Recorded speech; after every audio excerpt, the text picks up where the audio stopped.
Doctor সাহেব চিকিৎসা দিব আর আমরা তারে সাহায্য করব। তাহলে কি আর আসবে না কামলা থেকে ডাক্তার নাটকের 5 নাম্বার পর্ব? আসলেও কবে আসতে চলেছে আর আপনি কিভাবে সবার আগে দেখে নিতে পারবেন এই সকল বিস্তারিত আপডেট জানতে পারবেন আজকের এই ভিডিওতে।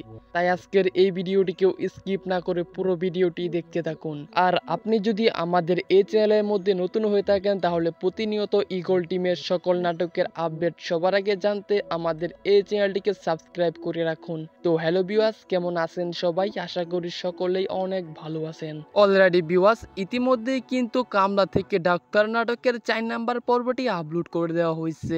আর আপনারা ইতিমধ্যে যারা দেখে ফেলেছেন আপনাদের কাছে কিরকম লাগছে তা অবশ্যই আমাদের এই ভিডিওতে কমেন্ট করে জানাতে ভুলবেন না। তাহলে ভিউয়ার্স, কবে আসতে চলেছে কামলা থেকে ডাক্তার নাটকের 5 নাম্বার পর্বটি? তো ভিউয়ার্স, আপনাদের সবাইকে খুবই দুঃখের সাথে বলতে হইতেছে যে কামলা থেকে ডক্টর এই নাটকের 5 নাম্বার পর্বটি আর আসবে না। কেননা কামলা থেকে ডক্টর এই নাটকের 4 নাম্বার পর্বের মধ্যেই কিন্তু এই নাটকটির সমাপ্তি ঘোষণা করে দেওয়া হয়েছে। দর্শক, আপনাদের কাছে কামলা থেকে ডক্টর এই নাটকের 4টি পর্ব কিরকম লাগছে তা অবশ্যই আমাদের এই ভিডিওতে কমেন্ট করে জানাতে ভুলবেন না। তো ভিউয়ার্স, এই ছিল আজকের আপডেট ভিডিও। তাহলে দেখা হচ্ছে নতুন কোনো নাটকের নতুন কোনো আপডেট ভিডিও নিয়ে। তো এই ছিল আজকের আপডেট ভিডিও। দেখা হচ্ছে পরবর্তী কোনো আপডেট ভিডিওতে। ততক্ষণ পর্যন্ত ভালো থাকুন, সুস্থ থাকুন।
you